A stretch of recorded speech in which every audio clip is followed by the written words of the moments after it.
ચાલો સરસ મજાનું ફૂલ બનાવી દો. આદબ, આજે આપણે કઈ વાર્તા કરી હતી? કીડી છે એ ક્યાં રહે? અને કબૂતર છે એ ક્યાં રહે? કબૂતર ક્યાં બેઠું તું? તો એને નદીના વહેણમાં શું તણાતું જોયું?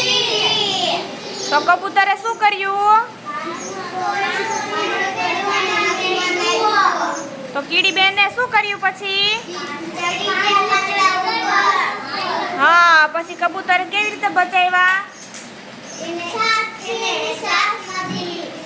ચાંચ વડે પાંદડું બહાર કાઢ્યું ને, તો એવી રીતે કીડીનો જીવ છે એ કબૂતરે બચાવી લીધો.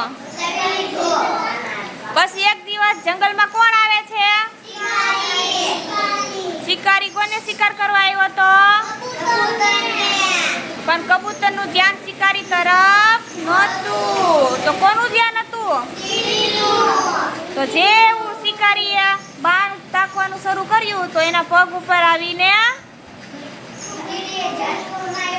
તો એવું બાણ છે ઈ છૂટી ગયું અને એનું નિશાન છે ઈ ચૂકી ગયો અને કબૂતર ફર કરતા ઉડી ગયો.